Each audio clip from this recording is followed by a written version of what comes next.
మనం గాంధీ భవన్ లో ఉన్నాము. గాంధీ భవన్ లో ఒకసారి చూసుకోవచ్చు, మనం వెనకాల మొత్తం కూడా మహిళా కాంగ్రెస్ సంబంధించినటువంటి నాయకురాలు ఉన్నారు. వాళ్ళంతా కూడా 33% రిజర్వేషన్ కల్పించాలంటూ ప్రధాన డిమాండ్ కనిపిస్తుంది. మహిళలపై హింసను ఆపండి, మాట్లాడండి పీఎం తెలంగాణ మహిళా కాంగ్రెస్ అంటూ కూడా ఫ్లప్ కార్డులు పట్టుకున్నటువంటి సిచ్యువేషన్. ఒకసారి మనం మాట్లాడేటువంటి ప్రయత్నం చేద్దాం. 33% మహిళా రిజర్వేషన్ కల్పించాలంటున్నారు. అమ్మ చెప్పండి, ఏంటి మీ డిమాండ్? 33% రిజర్వేషన్ గురించి ఇప్పుడు కేంద్రం లోపల అధికారంలో ఉంది బీజేపీ ప్రభుత్వం. కానీ మాటల వరకే బిల్లును ప్రవేశపెట్టినట్టుగా ఉంది, కానీ చేతల్లో మాత్రం ఎక్కడ కూడా మహిళలకు న్యాయం అనేది జరగట్లేదు. కాబట్టి ఖచ్చితంగా ఈసారి కేంద్రంలో ఉన్న బీజేపీ ప్రభుత్వం మహిళలకు న్యాయం చేయాలని మేము కోరుకుంటున్నాం. ఇప్పుడు చేయకపోతే మాత్రం మేము మా నేషనల్ ప్రెసిడెంట్ గారి ఆదేశాల మేరకు రామ్లీలా మైదానంలో పెద్ద మొత్తంలో భారీగా మేము ధర్నాలు ర్యాలీలు చేయడం జరుగుతుంది. 33% రిజర్వేషన్ కోసం ఖచ్చితంగా కొట్లాడి ఈ తొందరగా ఇప్పుడు వచ్చే ఎలక్షన్స్ గానీ ముందు రాబోయే తరాలకు గానీ మహిళలకు మంచి పెద్దపీట వేయాలని కోరుకుంటున్నాం. ఒకసారి చూసు, బీజేపీ ప్రభుత్వంలో మహిళలపై అణచివేత ఎంతకాలం ఉంటుంది? తెలంగాణ మహిళా కాంగ్రెస్ జరుగుతుందంటే ఇప్పుడు మహిళలకు రక్షణ లేదు. ఏ రాష్ట్రంలో కూడా బీజేపీ ప్రభుత్వం ఉన్న ప్రతి ఒక్క రాష్ట్రం లోపల మహిళలకు ఎక్కడ, ఎందుకంటే కేంద్రంలో ప్రభుత్వం ఉంది, మరి చట్టాలను తీసుకురావచ్చు కదా, మహిళలకు సంబంధించి మహిళా రక్షణ కోసం చట్టాలను తీసుకురావచ్చు కదా, ఎక్కడ కూడా లేదు. ఇప్పుడు బుల్డోజర్ ప్రభుత్వం అని ఉత్తరప్రదేశ్ లో ఉంది. ఉత్తరప్రదేశ్ లో ఏం జరుగుతుందో చూస్తున్నారు కదా. మరి ఇక్కడ కూడా ఎట్లా ఉంది అంటే తెలంగాణ లోపల కూడా అసలు చాలా ఘోరము. మణిపూర్ లో జరిగింది ఇప్పుడున్న దగ్గర కూడా.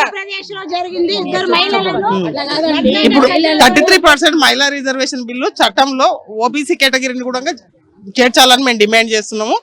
ఇంకొకటి, మహిళలపై జరిగే అఘాయిత్యాలను ఆపకపోతే దాని గురించి మాట్లాడాలని చెప్పేసి పిఎం గారికి కూడా మేము అడుగుతున్నాం. నోరు ఇప్పుతలేడు, మాట్లాడతలేడు. ఇంకొకటి, మహిళా యోజన, ఇది మహాలక్ష్మి యోజన పథకం కింద ప్రతి మహిళకు అకౌంట్ లో ప్రతి నెల 88,500 వేయాలని కూడా మేము డిమాండ్ చేస్తున్నాము. ఎందుకంటే నిత్యావసర సరుకులు పెంచి ఆ పాపాన్ని కట్టుకున్నది బీజేపీ ప్రభుత్వమే. కాబట్టి ఖచ్చితంగా పిఎం గారు నోరిప్పి మాట్లాడి మహిళలకు న్యాయం చేయాలి. ఎందుకంటే ప్రతి దాని మీద 18% అనే ఒకటి మన జిఎస్టీ తీసుకొని వచ్చి ప్రతిదీ నాశనం లేపుతున్నాడు. కాబట్టి పిఎం మాట్లాడకపోతే మా నేషనల్ ప్రెసిడెంట్ మరియు మా స్టేట్ ప్రెసిడెంట్ సింతారావు గారు అందువల్ల మహిళా కాంగ్రెస్ తోటి 1,00,000 మందితోటి మేము రామ్లీలా మైదానంలో ధర్నా చేయడానికి సిద్ధంగా ఉన్నాము. ఎందుకంటే పార్లమెంట్ ఎలక్షన్ ముందర మొక్కుబడిగా 33% అని రిజర్వేషన్ పెట్టింది తప్ప అది అమల్లోకి చేయలేదు, చట్టం చేయలేదు. కాబట్టి కోరుతున్నాము, చేయకపోతే మేము ఖచ్చితంగా అక్కడ పోయి రామ్లీలా మైదానంలో చేయడానికి కూడా సిద్ధంగా ఉన్నాం. చెప్పండి, మీరేమంటారు చెప్పండి. మేము ఇక్కడ తెలంగాణ ఎంపీలుగా 8 మంది గెలిచిళ్ళు, 2 మంత్రులుగా ఉన్నారు. మరి ఎందుకు వాళ్ళు నోరు ఇప్పడం లేదు? మా తెలంగాణ మహిళా కాంగ్రెస్ తరఫున మేము అడుగుతున్నాం. మా ప్రధానమైన డిమాండ్ ఏంటంటే ఓట్లు దండుకునే వరకే 33% అనేది బిల్లు పాస్ చేసిన ఉన్నారు. దాన్ని అమలుకి ఎందుకు తెస్తలేరు? మహిళల మీద ఇంతగానో అరాచకం జరుగుతా అంటే 20,000 కేసులు ఒక రాజస్థాన్లోనే జరిగితే మణిపూర్లో అంత హీనంగా జరిగిన 2 మహిళలకు రేపు విషయంలో ప్రధానమంత్రి ఎందుకు నోరిపుతలేడు? దీనికి డిమాండ్ ఏంటంటే ప్రధానమంత్రికి పెళ్ళాం లేదు కాబట్టి, మహిళలంటే అగౌరవం కాబట్టి, అందుకే ఆయనకు మహిళల మీద గౌరవం లేదని మేము అంటాను. అటువంటి శాతగాని ఒక కుటుంబ పాలన చేయలేనోని, ఒక కుటుంబంలో ఒక భార్యను సమర్థించలేనోడు, ఒక భార్యకు అన్యాయం చేసినోడు ప్రధానమంత్రిగా ఉండడానికి అనర్హుడని నేను అంటాను. తెలంగాణ నుంచి కూడా 2 కేంద్ర మంత్రులు, కిషన్ రెడ్డి, బండి సంజయ్, వాళ్ళని ఏమైనా డిమాండ్ చేస్తున్నారు? మేము కూడా నోరిప్పుతలేడు. దాన్ని అన్ని చూస్తా అంటే ఈయన శాతగానోడు అని నేను మాట్లాడతాను. ఏం చెప్తారు బండి సంజయ్, కిషన్ రెడ్డి? వీళ్ళు నోరు విప్పాలి అంటున్నాం, లేకపోతే మీ బీజేపీ ఇళ్ళలో ముట్టడిస్తాం. మహిళా కాంగ్రెస్ తరఫున మీ ఆఫీస్ ముట్టడిస్తాం, మీ ఇండ్లు ముట్టడిస్తాం, మీరు రాకుండా రోడ్ల మీద అడ్డాగిస్తాం అంటున్నాం. మా 33% మాకు కావాలి. పెంచిన ధరల మీద జిఎస్టీలు అది తీసేయాలంటున్నాం. మా ప్రధాన డిమాండ్ 33% అమల్లోకి రావాలి, ధరలు నియంత్రణ కావాలి. అన్నిట్లలో పేదవాడు నలిగిపోతాడు కాబట్టి జిఎస్టీ ఎత్తివేయాలని నా డిమాండ్. ఇది మొత్తం మీద మహిళలకు 33% రిజర్వేషన్ గురించి వాళ్ళ ప్రధాన డిమాండ్. అమ్మ చెప్పండి. నిజాంపేట 13, 12, 14 డివిజన్ నుంచి వచ్చామండి. మాకేంటంటే మహిళలకి రిజర్వేషన్ బిల్లులు తక్షణమే జరగాలి. లేకపోతే ఇప్పుడు మేడం చెప్పినట్టు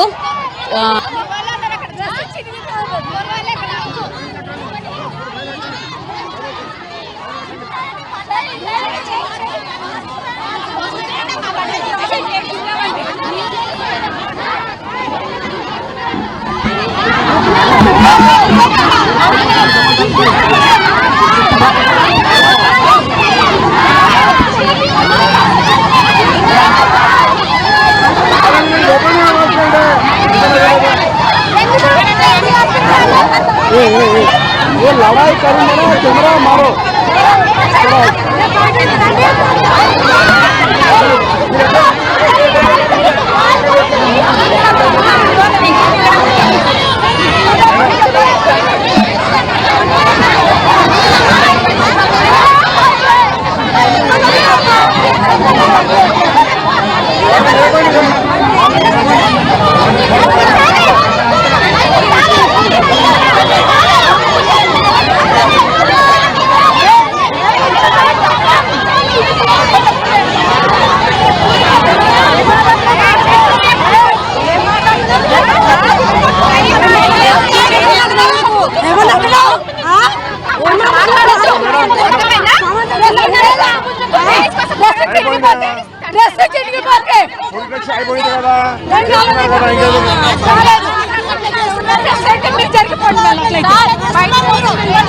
మహిళా కాంగ్రెస్ బీజేపీ అక్రమాలను అరికట్టాలి. ఆ మహిళలపై జరుగుతున్న అత్యాచారాలు అరికట్టాలి. మహిళలకు 35% రిజర్వేషన్ వెంటనే అమలు చేయాలి. Modi down down.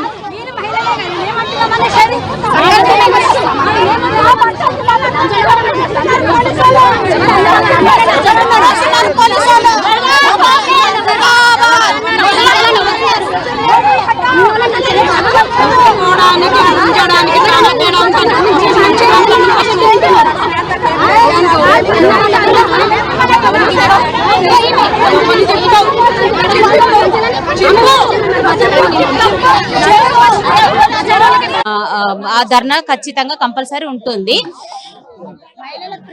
ప్రిఫరెన్స్ గుర్తించాలి, ప్రిఫరెన్స్ ఇవ్వాలి. అది సార్ మా కోరికలు మాత్రం అవి. రంగారెడ్డి జిల్లా నుంచి వచ్చామండి, ఇబ్రాహీంపట్నం నుంచి నియోజకవర్గం. ఇప్పుడు రాహుల్ గాంధీ గారు ఏదైతే మాకు ప్రామిస్ చేశారో మహిళల పట్ల జరుగుతున్న అత్యాచారాలు అవన్నీ అణచివేత చేయాలి.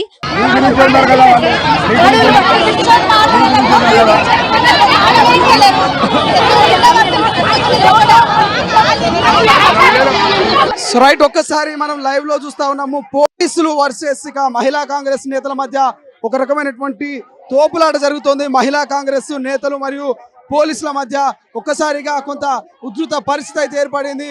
సో పోలీసులు లిఫ్ట్ చేసే ప్రయత్నం చేసినప్పటికీ కూడా మహిళా కాంగ్రెస్ నేతలు ఎక్కడ కూడా తగ్గట్లేదు. మోడీ డౌన్ డౌన్ అన్నటువంటి నినాదాలతో పోలీసులు వర్సెస్ మహిళా కాంగ్రెస్ నేతల మధ్య గాంధీ భవన్ లో ఒక రకమైనటువంటి హై టెన్షన్ అయితే మనకు కనిపిస్తుంది. ఒక్కసారిగా 33% రిజర్వేషన్ వెంటనే అమలు చేయాలి, మోడీ మౌనాన్ని వీడాలంటే కూడా మహిళా కాంగ్రెస్ నేతలు పెద్ద ఎత్తున ఆందోళన చేస్తూ ఉంటే పోలీసులు ముందస్తు సమాచారంతోనే గాంధీ భవన్ గేట్లను మూశారు. ఎక్కడికక్కడ బందోబస్తును ఏర్పాటు చేశారు. ఒక్కరిని కూడా గాంధీ భవన్ గేట్లు దాటనివ్వకుండా పోలీసులు కట్టుదిట్టమైనటువంటి చర్యలు చేపట్టారు. ఇక బీజేపీ ఆఫీసు ముట్టడికి బయలుదేరినటువంటి మహిళా కాంగ్రెస్ నేతలను అయితే పోలీసులు అడ్డుకునేటువంటి ప్రయత్నం చేస్తా ఉన్నారు. ఎట్టి పరిస్థితుల్లో కూడా మోడీ 33% రిజర్వేషన్ చేయకపోతే ఖచ్చితంగా కేంద్ర మంత్రుల యొక్క ఇళ్లను ముట్టడిస్తాము, అదేవిధంగా ఎంపీల ఇళ్లను ముట్టడిస్తాము, బీజేపీ ఆఫీసును ముట్టడిస్తామంటూ కూడా చెప్తున్నటువంటి పరిస్థితి.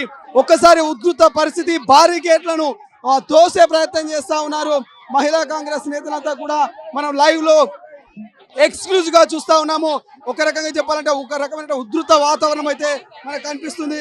మహిళా కాంగ్రెస్ నేతలు వర్సెస్ ఇక పోలీసుల మధ్య కొంత తోపులాట కనిపిస్తుంది, చూస్తా ఉన్నాం లైవ్ లో కూడా. ఒకసారి బార్గేట్లను కూడా దొబ్బే ప్రయత్నం చేస్తా ఉన్నారు. ఒకసారి మనం చూసుకోవచ్చు విజువల్స్ లో. ఒక్కసారిగా పోలీసులు వర్సెస్ మహిళా కాంగ్రెస్ నేతల మధ్య కొంత గొడవలకు కూడా దారితీస్తుంది. ఒకసారి విజువల్స్ లో మనం చూస్తా ఉన్నాము. సునీతారావు పోలీసులకి వార్నింగ్ ఇచ్చే ప్రయత్నం చేస్తుంది. ఒకసారి మనం విజువల్స్ లో చూస్తున్నాం. వైపు పోలీసులు, మరోవైపు మహిళా కాంగ్రెస్ నేతలు గాంధీ భవన్ వద్ద అయితే కొంత హై టెన్షన్ మనకు కనిపిస్తుంది. భారీ గేట్లను తోపుకొని వెళ్ళేటువంటి ప్రయత్నం చేస్తున్నప్పటికీ కూడా పోలీసులు మహిళా కాంగ్రెస్ నేతల్ని ఎక్కడికక్కడ ఆపే ప్రయత్నం అయితే చేస్తా ఉన్నారు. ఒకసారి ఆ విజువల్స్ లో మనం చూస్తా ఉన్నాం. భారీ గేట్లను తోపుకుంటూ వెళ్తున్నారు. మహిళా కాంగ్రెస్ నేతలు వర్సెస్ పోలీసుల మధ్య తోపులాట అయితే మనకు స్పష్టంగా కనిపిస్తుంది. భారీ గేట్లను దొబ్బే ప్రయత్నం చేసి ఒకసారి ఇక్కడ లడాయి కూడా పోలీసుల మధ్య కొంత మహిళా కాంగ్రెస్ నేతల మధ్య లడాయి కనిపిస్తుంది. ఒకసారి మన విజువల్స్ లో కనిపిస్తుంది. వాళ్ళని అరెస్ట్ చేసే ప్రయత్నం, వాళ్ళని లిఫ్ట్ చేసే ప్రయత్నం పోలీసులు చేస్తున్నారు. ఒకసారి చూడొచ్చు మనం. విజువల్స్ లో చూస్తా ఉన్నాం. ఎస్ ఒక్కసారిగా కొంత సమస్య సద్దుమనిగే ప్రయత్నం చేశారు పోలీసులు. ఎస్ గంట సేపటి నుంచి కూడా వాళ్ళని కంట్రోల్ చేసే ప్రయత్నం చేస్తున్నారు. అయినప్పటికీ మహిళా కాంగ్రెస్ నేతలు ఆ కంట్రోల్ చేసే ప్రయత్నం చేసిన కంట్రోల్ కానటువంటి పరిస్థితి. మొత్తం మీద ఒక్కసారి వాళ్ళ యొక్క ముట్టడిని వాళ్ళు కొంత విరమించినట్టు తెలుస్తోంది. పోలీసుల అడ్డంకితో కొంత మహిళా కాంగ్రెస్ నేతలంతా కూడా గాంధీ భవన్ మెట్ల మీద కూర్చొని వాళ్ళ నిరసన తెలియజేయడానికి సిద్ధమవుతున్నారు. ఒకసారి మనం విజువల్స్ లో చూస్తా ఉన్నాం. గాంధీ భవన్ మెట్ల మీద మహిళా నేతలంతా కూడా బైఠాయించారు. ఇక్కడ నుంచి మా వాయిస్ ని వినిపిస్తాము, మోడీ ఖచ్చితంగా స్పందించాలంటూ కూడా వాళ్ళు డిమాండ్ చేసినటువంటి సిచ్యువేషన్ మనం చూసినాం. ఒకసారి సునీతారావుతో కూడా మాట్లాడే ప్రయత్నం చేద్దాం. ఒక్కసారిగా వాళ్ళంతా కూర్చున్నటువంటి సిచ్యువేషన్ మనం చూస్తున్నాం. అంతా మహిళా కాంగ్రెస్ నేతలంతా కూడా గాంధీ భవన్ ముందు కూర్చున్నారు. వాళ్ళతో మనం మాట్లాడిద్దాం. పోలీసులతో దౌర్జన్యం ఏంది? ఇంతకాలం దౌర్జన్యం ఏంది పోలీసులది? మోడీ మాకు ఏం చేస్తున్నాడు? ఏమి న్యాయం చేస్తున్నాడు? మాకు న్యాయం కావాలా. ప్రతి మనిషికి న్యాయం కావాలి. ప్రతి లేడీస్ ఉద్యోగం కావాలా. ఏ ఉద్యోగం ఇస్తున్నాడు? మాకు ఏం చేస్తున్నాడు? కనీసం డబుల్ బెడ్రూమ్ అన్నది ఏది లేదు. ఉత్తత ఏంది? మన రుణమాఫీ అన్నారు ఏది లేదు. లేడీస్ కు మహిళల ఏది గ్రూప్ లో ఇది కూడా అది లేదు. మరి మా పరిస్థితి ఏంది? లేడీస్ అది మేము వంట చేయాలా, డ్యూటీలు చేయాలా, పిల్లలకు అన్ని చేయాలి, మళ్ళాలతో సంసారం చేయాలా, భర్తలతో అన్ని చేయాలా. మా పరిస్థితి ఏంది?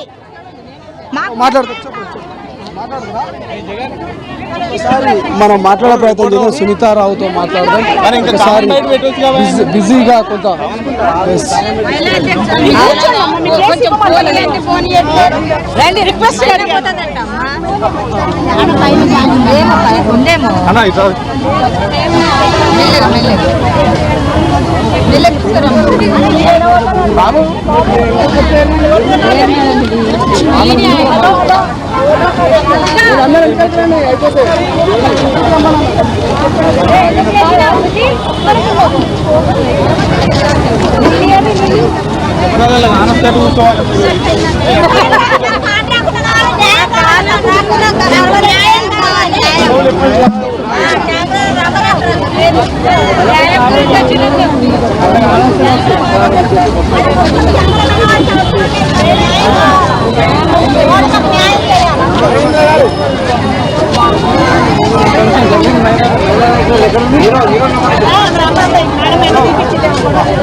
చేస్తున్నారు. వెంటనే 33% సంబంధించినటువంటి మహిళా బిల్లును ఆమోదించాలని సంబంధించినటువంటి అంశంలో తెలంగాణ రాష్ట్రంలో ఎన్నికైనటువంటి బీజేపీకి సంబంధించినటువంటి ఎంపీలంతా కూడా వారంతా కూడా మహిళా బిల్లుకి సంబంధించినటువంటి అంశంలో స్పందించాలి. లేకపోతే వారందరినీ కూడా ఎక్కడికక్కడ తెలంగాణ రాష్ట్రంలో జరగలేకుండా అడ్డుకుంటామంటూ కూడా మహిళా కాంగ్రెస్ నేతలంతా కూడా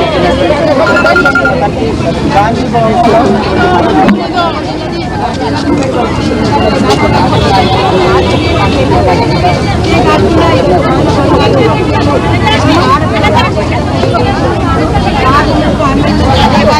ఖచ్చితంగా ఇక్కడ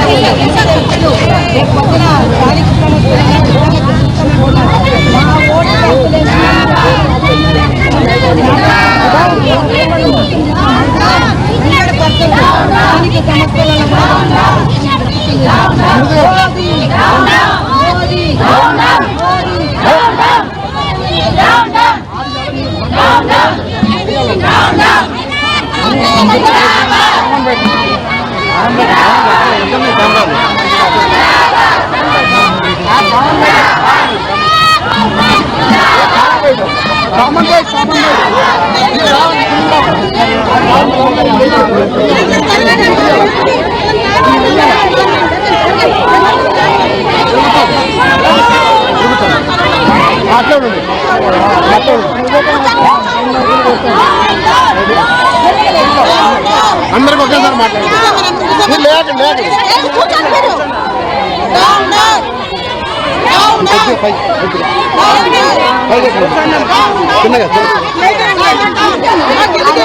ఆయన ఎక్కమంటున్నారు. పడతారు, కింద పడతారు, కేసు లేదు, కింద పడతారు.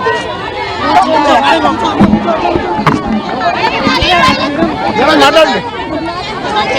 బీజేపీ ప్రభుత్వంలో పెట్టిన బిల్లు 33%కి సంబంధించి ఆగమేఘాల మీద ఈరోజు పాస్ చేయడం జరిగింది. మీరు చూసినట్టయితే మా చెవులో పెద్ద కమలం పువ్వు పెట్టిండని చెప్పి ఇప్పుడు మాకు తెలుస్తుంది. ఇది ఎక్కడ కూడా అమలుకు నోచుకోని బిల్లు మాత్రం పెట్టి పాస్ చేసిండు, కానీ ఇంప్లిమెంటేషన్ ఎందుకు చేస్తలేమనేది మొట్టమొదటి మా ప్రశ్న. ఇప్పటికిప్పుడు ఇంప్లిమెంట్ చేయమని చెప్పి మహిళా కాంగ్రెస్ డిమాండ్ చేస్తుంది. 29 తారీఖున జంతర్ మంతర్ దగ్గర మా నేషనల్ అధ్యక్షులు అల్కా లంబ గారు ఇచ్చిన పిలుపు మేరకి భారీ ఎత్తున పార్లమెంటు గెరావుకి మేము వెళ్ళడం జరిగింది. అదేవిధంగా ప్రతి రాష్ట్రంలో ప్రతి స్టేట్ ప్రెసిడెంట్ నేతృత్వంలో ఇదే 33% అమలు ఇంప్లిమెంటేషన్ చేయాలని చెప్పేసి మేము డిమాండ్ చేస్తున్నాం. ఇదే కాకుండా ఓబీసీ చెల్లెళ్ళని కూడా అందులో పెట్టాలి అని చెప్పి కూడా మేము కోరుతున్నాం. ఇది కాకుండా 8500 మహాలక్ష్మి యోజన కింద రాహుల్ గాంధీ గారు ఏదైతే వేస్తా అన్నారో ఈరోజు మా ఫైనాన్షియల్ స్టేట్ వీక్ చేసేసేయడం కాకుండా ఆ స్టేటస్ వీక్ చేసి ఈరోజు ఒక్క పూట తినే పరిస్థితి లేకుండా చేసిన ఈ మోదీకి రాబోయే కాలంలో స్థానిక సంస్థల్లో కూడా మేము బుద్ధి చెప్తాం. ఎందుకంటే ఈరోజు ఎవరు కూడా కష్టపడినా కూడా రూపాయి మిగలట్లేదు. ఈరోజు పెద్ద పెద్ద మాటలు, ఉల్లిగడ్డ 100, టమాటాలు 100, మరి ఏ విధంగా బతకాలి పేద ప్రజలని అడుగుతున్నాం.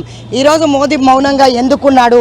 ఈరోజు బీజేపీకి సంబంధించిన ఎంపీలే కానీ ఎమ్మెల్యేలే కానీ వాళ్ళ కార్యకర్తలే కానీ నేర ఆరోపణల మీద ప్రజ్వల్ రేవన్న కేసే చూడండి. మీరు ఏ విధంగా ఆయన ఎన్కేసుకొని ఆయన టికెట్ ఇచ్చినాడు? ఇదేనా వాళ్ళ చిత్తశుద్ధి అని మేము అడుగుతున్నాం. పార్లమెంటులో ఖచ్చితంగా అమెండ్మెంట్లు తేవాలి. నేరం చేసిన వాడు మళ్ళీ నేరం చేయొద్దు. ఈరోజు మా పిల్లల భవిష్యత్ అంతా కూడా అంధకారంలో నెట్టిన మోదీ మౌనం ఎందుకు వీడతలేడు, మౌనం ఎందుకు వీడకుండా మాట్లాడట్లేదు అని చెప్పి మేము అడుగుతున్నాం. మహిళా కాంగ్రెస్లో ఈరోజు మాకు పిల్లలు ఉన్నారు, మేము ఆ పిల్లల కోసం కొట్లాడుతున్నాం, మా పిల్లల భవిష్యత్తు కోసం కొట్లాడుతున్నాం. 33% బిల్లు వెంటనే ఇంప్లిమెంట్ చేయాలని చెప్పి కోరుతున్నాం. అందుకే ఈరోజు మేము అందరం రెడ్ కలర్లో వచ్చి ప్రొటెస్ట్ చేస్తున్నాం. ఇదే కాకుండా రాబోయే కాలంలో నిత్యావసర సరుకుల ధరలే కానీ బీజేపీ ఆఫీస్కి, ఎందుకంటే 8 మంది ఎంపీలు ఉన్నారు, మౌనం వీడుతూ వాళ్ళకు కేంద్ర సహాయక మంత్రులే కావాలి, కానీ మహిళల ఓట్లతోటి గెలిచినప్పుడు మాట్లాడడం చిత్తశుద్ధి లేదా అని అడుగుతున్నా. కిషన్ రెడ్డికి కానీ బండి సంజయ్కి కానీ ఈరోజు ఈటెల రాజేందర్కే కానీ లేకపోతే అరవింద్కే కానీ నోరు తూటు అడ్డదా అని అడుగుతున్నా. ఈరోజు మేము మిమ్మల్ని అడగడానికే మీ ఆఫీస్కి వస్తున్నాం. ఎందుకు మాట్లాడరు మహిళా బిల్లు మీద? మహిళా బిల్లు ఇంప్లిమెంట్ చేయమని చెప్పి మోదీకి చెప్పనీకే గడ్జు లేనప్పుడు రాజీనామాలు చేయండి. ఎందుకు కూర్చున్నారు? బీజేపీ ఆఫీస్లో కూర్చొని సహాయ మంత్రులు, పిసిసి ప్రెసిడెంట్లు తీసుకొని కూర్చుంటారా? సో ఆయన బీజేపీ కిషన్ రెడ్డి బీజేపీ అధ్యక్షుడు, పిసిసి ప్రెసిడెంట్ ఉన్నాడు కదా, బీజేపీ అధ్యక్షుడు. కాబట్టి నేను అందుకే ప్రశ్నిస్తున్నా, ఖచ్చితంగా వాళ్ళు రాజీనామాలైనా చేయాలి, మా బిల్లునైనా ఇంప్లిమెంటేషన్ చేయాలి. అట్లా కూర్చొని ఊరికే ఢిల్లీకి పోయి కిందికి వస్తామంటే మా మహిళల ఓట్లతోటి గెలిచిండ్రు, వీళ్ళెవ్వరిని కూడా ఊకోను. ఈరోజు పోలీసు వాళ్ళని పెట్టి మమ్మల్ని నెట్టిస్తారా? ఆపుకుంటారేమో. రేపు పొద్దున ఏరియాలో అయితే తిరుగుతాడు కదా కిషన్ రెడ్డి కానీ ఎవరు కానీ. గవర్నమెంట్ మాదైతే మా అధ్యక్షుడు ఇంప్లిమెంట్ చేస్తాడు. వాళ్ళ అధ్యక్షుడు దమ్ముందా ఇంప్లిమెంట్ చేయనికే? రేవంత్ రెడ్డి లాగా కేంద్రం, ఇది కేంద్రం. మోదీ మౌనం ఎందుకు వహిస్తుండే చెప్పాలి. మోదీకి ప్లాస్టర్ తీయమని చెప్పు, ఇట్లా కూర్చొని మా మీద లైంగిక వేధింపులు, కిడ్నాపులు, రేపులు చేపిస్తాడు సిగ్గులేని ప్రధానమంత్రి. ఈరోజు మేము అదే చెప్తున్నాం, ఏమంటే ఒకవేళ గిన ఇంప్లిమెంటేషన్ చేయకపోతే 2025 మార్చ్ 9 1,00,000 మందితోటి రామలీలా మైదానంలో భారీ ఎత్తున బహిరంగ సభ పెట్టి మోదీకి చెక్ చెప్పే విధంగా ఏ విధంగా దిగిరాడో చూస్తాం. రాబోయే కాలంలో అన్నిట్లో సున్నా అవుతుంది బీజేపీ అని చెప్పి హెచ్చరిస్తుంది మహిళా కాంగ్రెస్.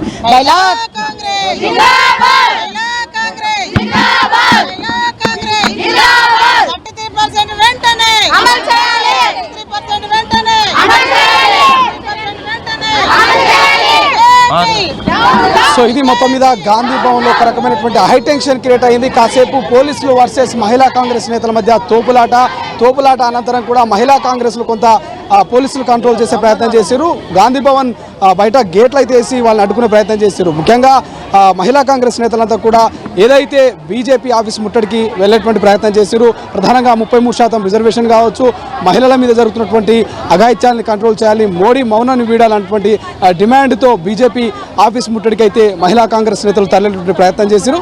ఎటకేళ్లకు కొంత పోలీసులు కంట్రోల్ చేసినటువంటి ప్రయత్నము అనంతరం ఏదైతే కాంగ్రెస్ ఆ యొక్క గాంధీ భవన్ మెట్ల మీద కూర్చొని వాళ్ళ నిరసన తెలిపేటువంటి ప్రయత్నం చేస్తా ఉన్నారు. ప్రధానంగా భవిష్యత్తులో మోడీ మౌనం విడకపోతే 1,00,000కు పైగా మహిళలతో భారీ బహిరంగ సభ ఏర్పాటు చేస్తాము, రానున్న పంచాయతీ ఎన్నికల్లో ఖచ్చితంగా మోడీకి బుద్ధి చెప్తామంటూ సునీతారావు చెప్తున్నటువంటి పరిస్థితి. అసలైన తొలి వెలుగు. ఫాలో వాట్సాప్ @తొలి వెలుగు అఫీషియల్.